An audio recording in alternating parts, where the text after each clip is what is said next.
She told him to go without her, but he walked through fire with her in his arms. The sky above the colony turned red as fire rained from the alien ships. People screamed and ran in every direction. Soldiers tried to hold the front line, but they were losing. The enemy, the Skarn, was stronger, faster, and without mercy. Captain Rylan moved through the smoke and chaos. His exosuit was damaged, one arm dragging slightly. He was looking for one person, Dr. Mira Elin. She was the lead scientist at the colony, and once she had been more than that. He found her deep inside the science lab. The building was shaking from nearby blasts. She was lying under a fallen beam, her leg twisted unnaturally. Blood covered her white coat. "Mira?" Rylan shouted, running. To her side, she opened her eyes slowly, coughing from the dust. "Rylan, you shouldn't be here," she said weakly. "I came for you," he said, pushing the beam off her. She cried out in pain as he lifted her gently. "You have to go," she whispered. "I can't walk. I'll slow you down." He looked at her, anger and fear in his eyes. "I'm not leaving you here," he said. "Don't ask me to." She reached up, touched his face. "You can't carry me through that war zone." "I can," he said, pulling her close. "And I will." Rylan activated his exosuit's emergency support mode. A metal frame locked around Mira, connecting her to his chest. The suit groaned under the extra weight. Sparks flew from its side. They moved out of the lab as a huge explosion shook the ground behind them. The ceiling collapsed right where Mira had been lying. If he had been 1 minute later, she would have died. Outside, the colony was worse. Buildings were falling. Soldiers. Retreating alien creatures crawled over the walls like insects. The evacuation ships had already taken off. No help was coming. Rylan checked the map on his wrist screen. There was only one way out, now a supply tunnel under the city, but it was 5 kilometers away, through fire, smoke, and Skarn patrols. The suit's power was at 48%. It would barely last that long. Still, he walked forward, carrying her. Every step was heavy. Mira's head rested on his chest, her breathing weak. He could feel her shaking, but she didn't cry. She was too strong. For that, around them, the world was falling apart. Fires burned in every direction. Bodies of soldiers and civilians lay silent in the streets. And in the distance, the Skarn screamed high-pitched and cold. Then Rylan heard something metal footsteps. He turned quickly and saw a Skarn drone scanning the area. Its red eyes locked on them instantly. "Hold on," he whispered to Mira. The drone fired a plasma bolt. Rylan jumped behind a half-broken wall just in time. He set Mira down carefully. "Stay here," he said. "I'll draw it away." She grabbed his hand. "No, don't leave me." "I'll be back," he promised. "I swear." He ran into the open, shouting. The drone chased him, firing again. He ducked behind wreckage, then used a metal pipe to hit the drone's sensor. Sparks flew. He grabbed it and slammed it into a wall. The drone broke apart, hissing and twitching. Breathing hard, Rylan returned. To Mira, she was trying to sit up, but the pain was too much. "You really came back," she said, smiling a little. "I told you," he said, picking her up again. "I never leave anyone behind." They kept moving. But now the suit's battery was down to 33%. Rylan felt it getting heavier. His own body was bruised and cut, but he didn't stop. Then came the worst sound, yet more Skarn approaching. This time, not just drones. He saw shadows, tall, spiked creatures with glowing blue eyes. He turned into a side alley and hid behind rubble. The creatures passed by too close. Mira held her breath, and Rylan didn't move. A single sound would mean death. When it was safe, they moved again. The tunnel entrance was now just 1 block away. But a large fire blocked the path. The suit couldn't handle the heat for more than a minute. "We'll go around," he said. "There's no time," Mira replied. "If the Skarn reach the tunnel first, We're trapped. Rylan looked at the fire. Then looked at her. I guess we walk through fire then, he said quietly. And with that, he stepped into the smoke. Carrying her in his arms, the fire roared around them. The Exosuit screamed with warnings, but Rylan did not stop. Asterisk flames danced across the broken streets of Outpost Vega. Smoke rose into the sky, black and thick. The wind carried the heat like a living thing, trying to burn everything it touched. Captain. Rylan stepped through it, his damaged exosuit glowing red from the heat. In his arms, Dr. Myra Elin was unconscious. Her head rested on his shoulder, her skin pale. He held her tight. Protecting her from the flames, the suit system kept warning. Heat threshold exceeded, its power dropping. Structural failure imminent. But he didn't stop. He kept walking. Because turning back meant death, and leaving her behind was never an option. Above them, the sky cracked open. Alien ships flew low, dropping bombs and plasma charges. Explosions rocked the city, each one shaking the ground like a quake. It was as if the whole planet was trying to push them down. He made it through the firestorm, but barely, once out of the flames. He collapsed behind a broken wall, gasping for breath. The exosuit hissed and released smoke from its joints. The cooling system was dead. He had minutes left before the suit failed completely. Rylan looked down at Mira. Her face was covered in sweat and dust. Her lips moved slightly. Whispering something, he leaned closer. ... Still alive? She asked, her voice weak. Barely, he said, with a small smile. We made it. But they were far from safe. They were only halfway to the tunnel. Behind them was fire. Ahead of them was a destroyed part of the colony called the Steel Garden. It used to be a beautiful park filled with metal statues and trees. Now, it was a graveyard of twisted metal. And the scarn were everywhere. Rylan stood up again, lifting Mira carefully. He started walking through the Steel Garden. The exosuit groaned under the weight, every step slower than the last. But he moved forward, always forward. As he walked, flashes of the past filled his mind. He remembered Earth. He and Mira had once been stationed in a training base near the ocean. He remembered the day she told him she was being sent to Vega. He remembered her smile and the pain when she left. Now, here they were again, together, in the worst place in the galaxy. A sharp sound snapped him back to the present. He stopped moving.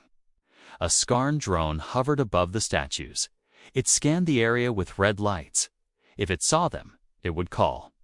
In an attack, Rylan ducked low behind a fallen statue. He held Mira close and stayed completely still. The drone moved slowly, scanning. Scanning. It turned, moving away. Then, suddenly, it paused. Rylan's suit made a small noise and error alert. The drone turned back immediately. Red lights flaring. It had found them. It fired a plasma bolt. Rylan jumped behind a metal tree. Just in time, the bolt hit the ground where they had been standing, blowing up dirt and steel. He set Myra down behind cover. I have to stop it, he said to her.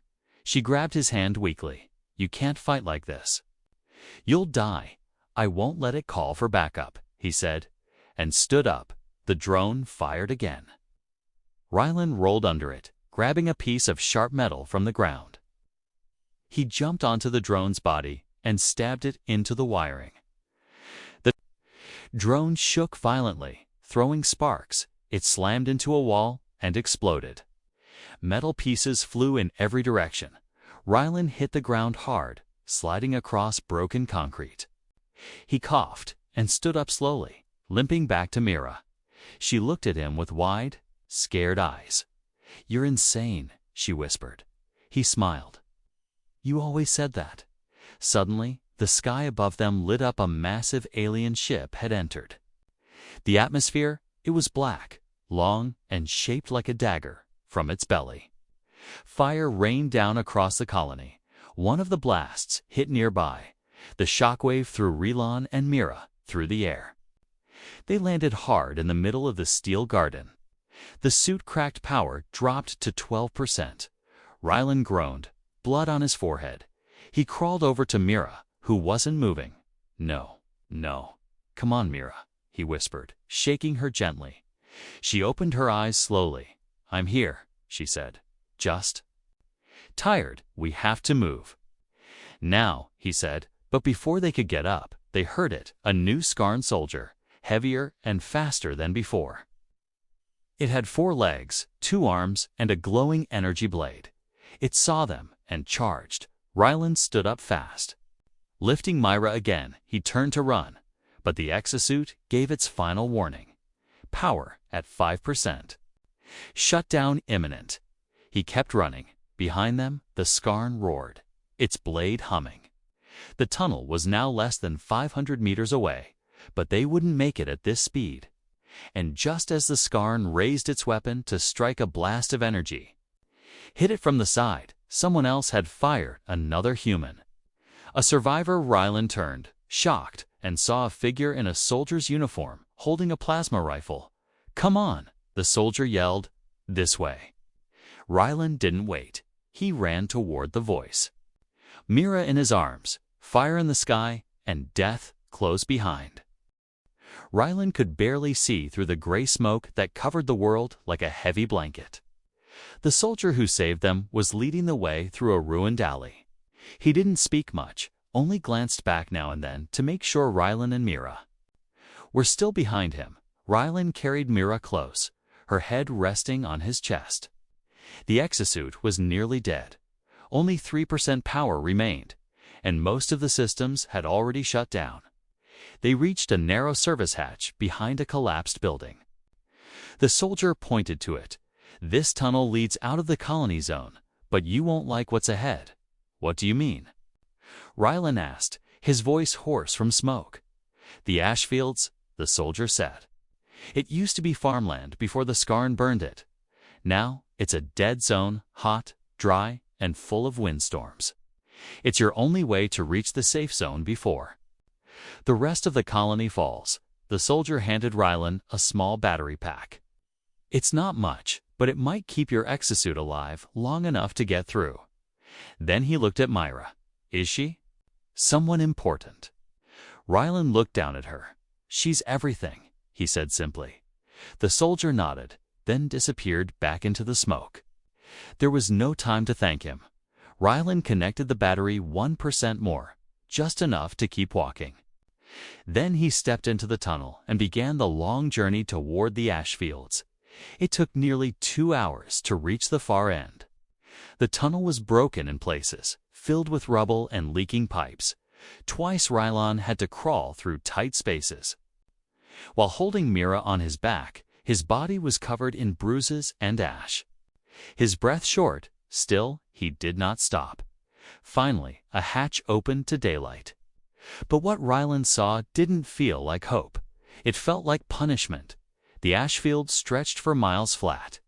Gray and lifeless, black soil cracked under the sun. And heat waves shimmered in the air. The wind howled constantly, carrying dust and ash like knives. The exosuit's heat sensors began blinking red again. Still, Rylan stepped out into the dust. Mira opened her eyes weakly. Where are we? Crossing hell, Rylan said, forcing a smile. She looked around and winced as wind blew ash into her eyes. You shouldn't be carrying me anymore, she said. I know, he replied, but I'm still going to. Every step in the ash fields felt heavier than the last. The wind pushed against them like a wall. The exosuit dragged his legs gnawed up, no longer supported him. Only slowed his fall. Twice he dropped to one knee. Twice he stood back up. Mira tried to stay awake. She talked to keep him conscious. She told him about her research, about the code she had been working on, a virus one that could disrupt Skarn.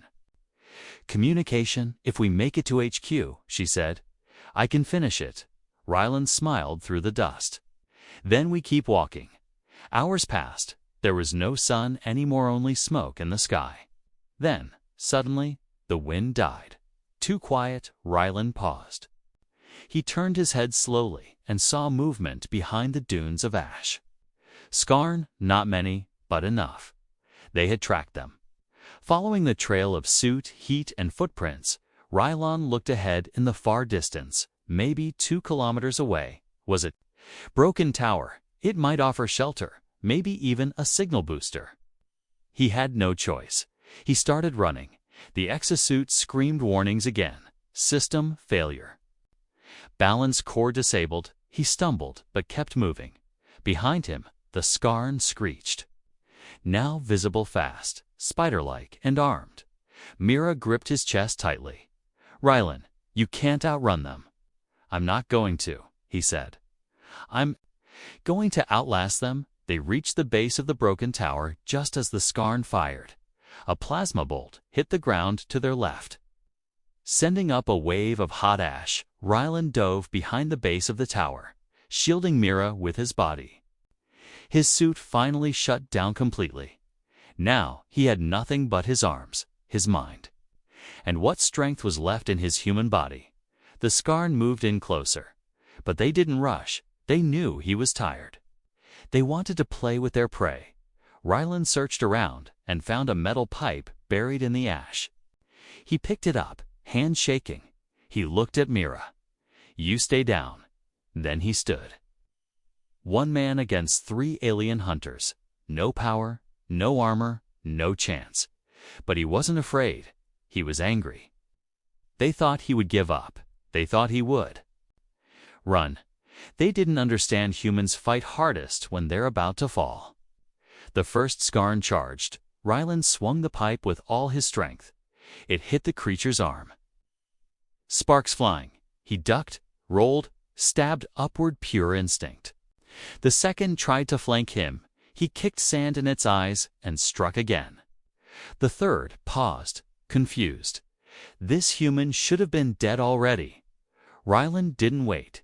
He roared and charged first. Ash flew around him like a storm. By the time the dust settled, Skarn were down, and the last one had fled. Rylan collapsed beside Mira. Blood on his hands, ash in his lungs. He smiled weakly. Told you. We'd outlast them. Mira reached up and touched his face. You're crazy, she whispered. Maybe, he said, but you're alive. Behind them, the tower beeped. The signal was active. Maybe, just maybe, someone had heard it. Rylan leaned against it, chest heaving, arms trembling. He had fought with no power, no weapon, and still survived, but his body couldn't take much more. Mira sat beside him, her injured leg stretched out. She was still weak, but alert. Her fingers moved quickly across the cracked screen of the tower's console. I boosted the emergency beacon, she said. It's broadcasting a distress signal on human channels. Rylan nodded slowly. Let's hope someone's still listening. But deep down, he wasn't sure. Most of the colony was gone. No one answered in the next few hours. They were alone. And they were already inside Skarn territory.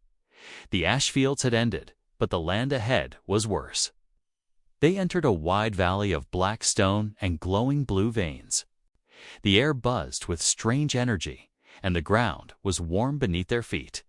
It didn't feel like nature, it felt like the inside of something alive. Mira checked her handheld scanner. This place wasn't in any of our maps, she said. Confused, maybe that's why the Skarn built their base here. Rylan replied. They were walking again, slowly. Rylan carried her only when the ground became too unstable. The exosuit was dead. So now it was only him, just muscle, pain, and determination. As they walked, the environment changed. They saw broken machines. Strange Skarn technology, half buried. In the dirt, towers shaped like bones rose from the ground, pulsing with soft blue light. It looked like a graveyard of alien machines. Suddenly, Mira stopped. Wait, she said, holding up her scanner. This energy matches the signal used in Skarn command nodes. She looked up at Rylan. excitement in her tired eyes. "If we find a working node, I can upload my virus into their system." Rylon raised an eyebrow. "You said it wasn't finished?" "It's not," she said. "But even unfinished, it might slow them down. Interrupt their communications. Stop their attacks." Rylon stared at her for a long second. "You really think this virus could turn the war?" She nodded. "I think it's why they came after me first." They kept walking, now with a new purpose. Rylon held his pipe weapon tightly, eyes scanning every corner. He felt it in his bones. They were not alone here. The deeper they moved into the valley, the darker it became. Strange scarn creatures crawled across the cliffs above them, silent, watching, but none attacked. Not yet. Finally, they found what they were looking for. A scarn relay tower hidden inside a cave with glowing walls. It pulsed with energy like a beating heart. Rylon lowered Mira beside the machine. She plugged in her scanner and started working fast. The room buzzed louder. "I'm in," she said, typing quickly. "The virus is transferring. We just need to stay here for 5 more minutes." Rylon tightened his grip on the pipe. "Then I'll buy you 10, he said, stepping toward the cave entrance. But before he could say another word, a low growl echoed through the chamber. A Scarn warrior stepped out of the shadows. It was tall, armored in dark plates, with a glowing blade fused to its right arm. Its eyes were deep blue, cold, and emotionless. It spoke not in Scarn tongue, but in broken human language. "You ... should have left her." Rylon froze. "Did you just talk?" The creature stepped forward. "Slowly, we took her data. It hurts us." Mira's fingers paused over the keyboard. She stared in shock. They read my mind." "No," the creature said. "We took memory from your signal." Rylon raised the pipe. "Then you know what I'll do to keep her." Alive, the Scarn nodded once. "Yes," it said. "You will die." It lunged. Fast, Rylon blocked the blade with his pipe. Sparks flying, he ducked, swung, missed. Rolled to the side. He was tired, slower than before, but still he fought. Blow after blow, he kept the creature away from Mira. She didn't look up, kept working. Her fingers shaking now. Rylon was bleeding from his shoulder. The pipe was broken. In half, the Scarn raised its blade for the final strike. Suddenly, the cave lights went dark. Myra had done it. The Scarn froze, its eyes flickering. It made a strange sound, like static and a scream mixed together. Then it collapsed to the floor lifeless. Rylon fell to his knees, breathing hard. "You did it," he said, voice shaking. Mira leaned back against the relay. "Exhausted, it's spreading," she said. "Every Scarn machine within range is crashing." Suddenly, the tower shook. Above them, lights turned red. Scarn reinforcements were coming. Lots of them. Rylon lifted Mira again. "No time to rest," he said. "Where to now?" She looked at the scanner. "There's one last hope," she said. "A hidden outpost. 40 kilometers east if it still exists." Rylon didn't hesitate. He started walking again, deeper into enemy land. One man, one woman, and a virus that might just save humanity. But not because of night. The sky above was now covered in thick black clouds, shaped like scars across the stars. Lightning flickered through them blue, unnatural and silent. Captain Rylon moved through the ruins of what looked like an ancient alien city. The air was too quiet.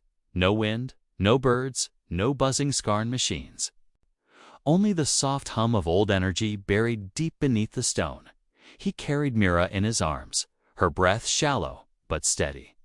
They had traveled through the night, avoiding patrols, hiding in collapsed caves and burned wreckage. Now they were here at a place not marked on any human map. Mira stirred in his arms, blinking slowly. "Where are we?" she whispered, her voice dry. "I don't know," Rylon answered honestly. "But I don't think the Scarn built this.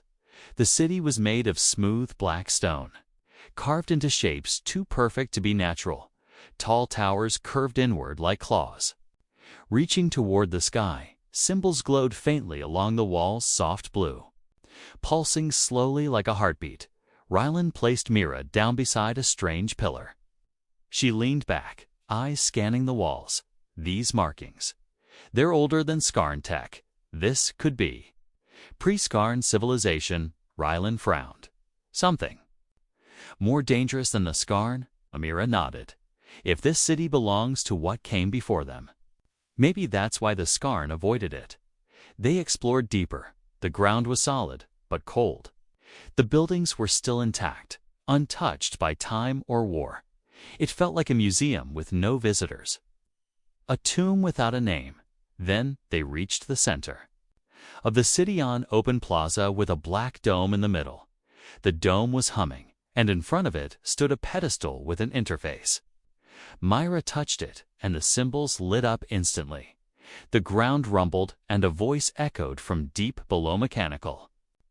But not Skarn. Query received. Awaiting authorization, Rylan raised his weapon. What the hell was that?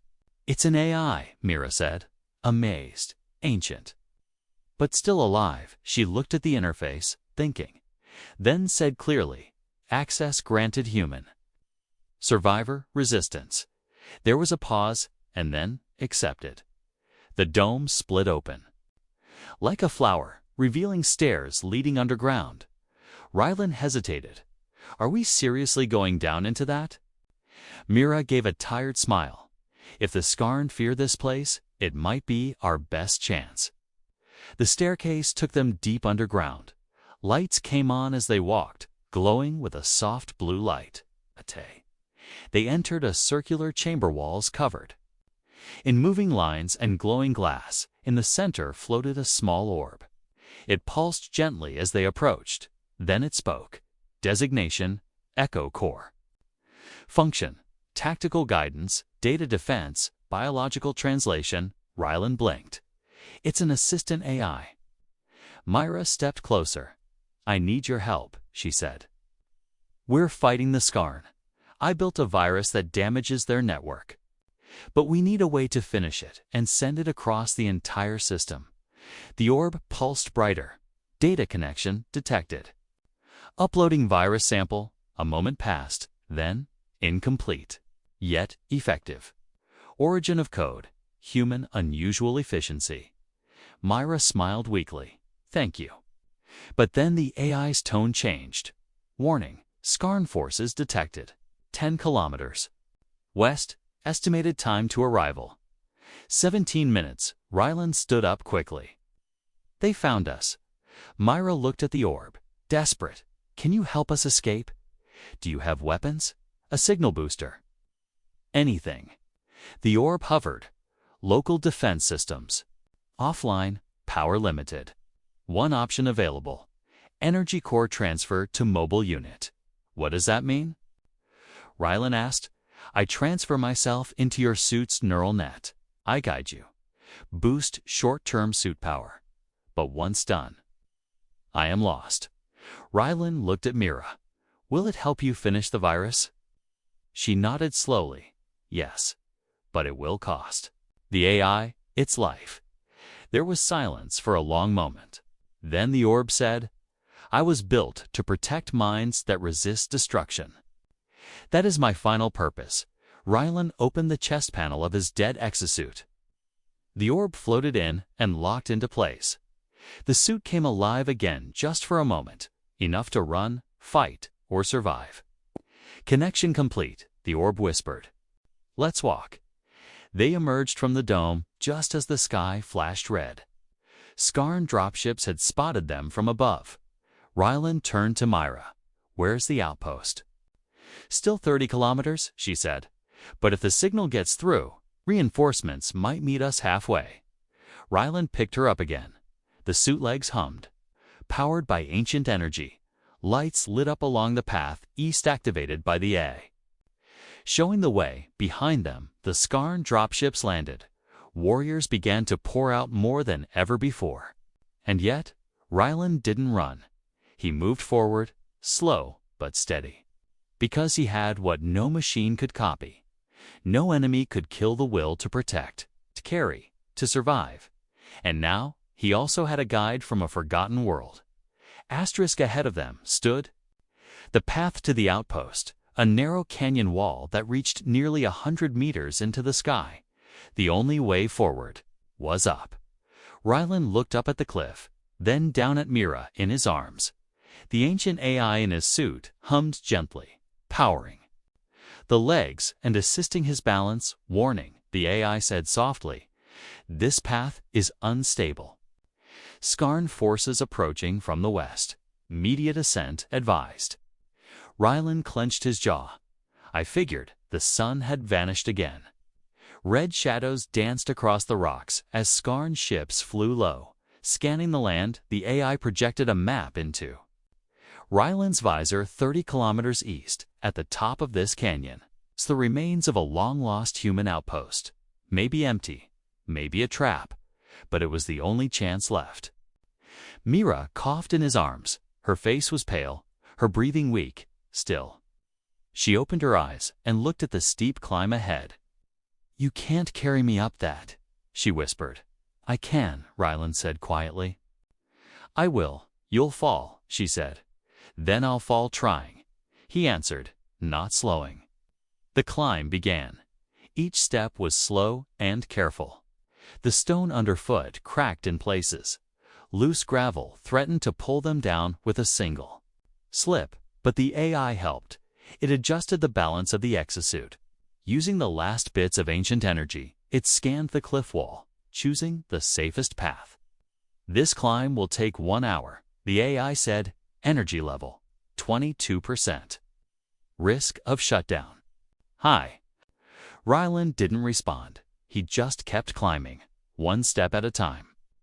Mira rested her head against his chest, whispering every so often to stay awake. She spoke of earth, of oceans, of wind on mountain trails. He spoke back about things he hadn't remembered in years, about how he used to climb cliffs as a boy with his father, how his hands bled then too. It made the climb feel a little less lonely. Halfway up, the cliff trembled. A rumble echoed below. Then a blast of energy shook the wall. Skarn had spotted them. Rylan pressed against the stone, shielding Myra with his body. A second blast hit near his foot, loosening the rocks. He slipped just for a second, one foot dangling over the edge. Mira gasped, clutching him tightly. But he regained balance, pulled them both higher. His arms burned, legs shaking, but he refused to stop. Enemy units deploying on lower canyon edge, the AI warned. Climbing speed must increase to survive. I'm already going as fast as I can, Rylan growled. Then he looked up, only 30 meters left. The top glowed faintly, a motion-activated defense light. Maybe the outpost still had power. The next 10 minutes were a blur. Rylan didn't think. He just moved hand over hand, foot after foot. Mira's weight was heavy. But he never let go. Behind him, Skarn climbers began ascending too. Metal claws digging into the stone. They moved like insects, fast, quiet, deadly. Rylan didn't look back, but Myra did, and her voice cracked. They're coming. There?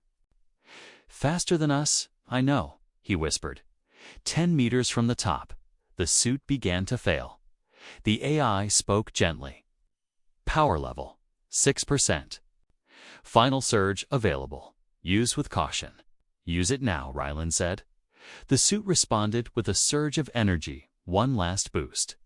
He leaped to a narrow ledge and pushed off again. Mira held her breath, praying.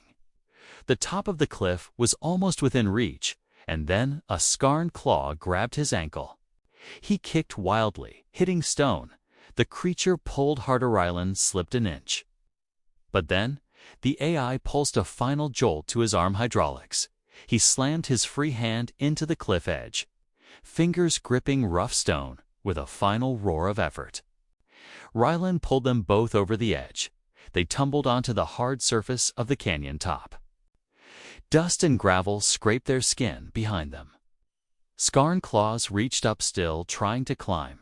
Then, without thinking, Rylan grabbed a nearby rock and slammed it down on the edge. The ledge cracked, then broke.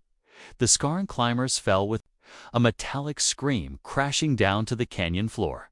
Silence returned. Rylan lay flat, chest rising and falling. The suit sparked now, completely dead. The AI's voice whispered one last time. Mission supported. Human will. Acknowledged, then silence. Myra crawled toward him, pain in her eyes. You did it, she whispered. You brought us to the top. But Rylan didn't respond right away. He was staring ahead, past her, towards something behind a broken wall. Mira, he said slowly. Look. She turned her head and gasped. Before them stood the old human outpost. It's covered in vines and dust, but still standing. A single light blinked above the main door, powered, active, and next to it, a small comms dish slowly turned toward the sky. Do you think anyone's out there, Ka? Mira asked quietly. Rylan nodded once. If they are, he said. They heard us now. Then he collapsed beside her, finally letting the darkness take him. The door of the old outpost opened with a long, tired hiss. Dust fell from the metal edges, as if the building itself had been holding its breath for years. Captain Rylan stood in the doorway, barely able to walk. One arm hung limp at his side, and his legs trembled with every step. But he was still standing, still carrying Mira behind him. The wind howled across the canyon, the cliff edge now silent. The Scarn nowhere in sight for now. Inside the outpost, the air was still and cold. Dim emergency lights flickered on as they entered. Everything smelled like rust and memory. Mira stirred in his arms. We made it, she whispered. Rylan nodded. But he didn't feel relief. Not yet. They were safe for the moment, but only just. They reached a control room filled with old screens, dead panels, and broken wires. Mira slid onto the floor and leaned against the wall. Her hands moved weakly across the console. This place was used for deep signal scans. She said, if I can finish uploading the virus from here, it will jump through every open Scarn relay in the region, and if they track the signal back here. Rylan asked, then they'll come, she replied softly. But the virus will already be inside them. Rylan moved to the door and locked it manually. The automatic systems were gone. The defense turrets rusted. The shields cracked.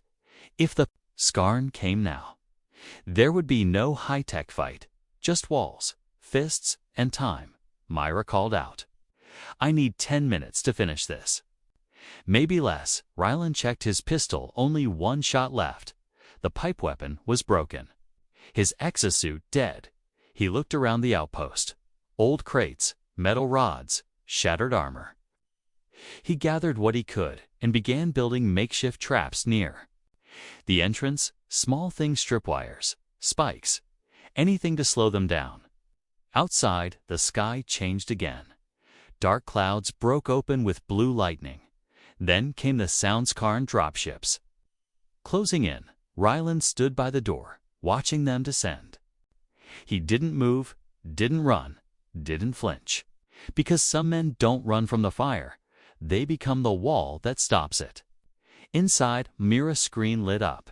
Upload, 78%. She typed faster, overriding old codes, rewriting corrupted lines. She was tired, bleeding, barely conscious, but her mind was focused like a laser. Rylan looked back at her. I'm buying you time, he said. However long you need. She nodded, eyes locked on her work. The Scarn arrived in waves. Metal bodies, blue eyes, sharp weapons. They landed on the cliff and moved toward the outpost in silence. No screaming, no rage, just the cold purpose of machines made for war. Rylan stood at the door, pipe in one hand, pistol in the other. He didn't say a word. Didn't pray, didn't beg. He just waited. The first Scarn triggered a tripwire, exploding debris into the air. The second stepped through and was hit with a falling crate. Then the rest came charging. The fight was fast, brutal, and quiet. Rylan fought with everything: his fists, elbows, broken steel rods. He took hits, deep ones. But he kept going. He knocked one scarn into a wall, shot another between the eyes. Still more came. They cut his shoulder, slammed him into the floor. He stood again, spitting blood. Inside, upload, 93%. Mira looked back and screamed, "Rylan." He turned and saw a scarn had gotten past. He moving toward her. He charged it, slammed into it with his full body weight. They both crashed into the sidewall. The wall cracked, the scarn pinned beneath metal. Rylan stood again, swaying now. His face was covered in dust and blood, one eye swollen shut. But still he stood. Upload complete, the console announced. Myra pressed the final command. A wave of digital light flashed across the screen. The virus jumped across relay towers like lightning across a storm, all over the region. Scarn. Machines began to shut down. Ships froze in midair. Drones dropped like stones. Even the scarn in the room with Rylan stopped moving, their limbs twitching, eyes flickering. Then silence. Real silence. Rylan dropped to one knee. Mira rushed to him as fast as her broken leg allowed. "You did it," she whispered, wrapping her arms around him. "You stayed. I told you," he said, with a tired smile. "I'd never leave you." Later, hours maybe, a human scout ship landed outside the outpost. Reinforcements had heard the signal. They found the bodies, the shut-down scarn. And the two people who made it all happen. Mira was taken for treatment, and Rylan was carried onto a stretcher. Unconscious, but still alive, weeks later, on board a medical frigate in orbit. Rylan opened his eyes. Mira was sitting beside him. Now healed and dressed in clean clothes, she held his hand gently. "We won," she said, smiling. "Because of you." Rylan looked around. "Where's the eye?" "It's gone," she said softly. "It gave its life to help us." Rylan stared at the stars outside the window, then looked back at Mira. "I'd do it again," he said. She smiled. "I know." Outside the ship, Earth's flag waved gently. On the hull, and below it, a new line had been painted.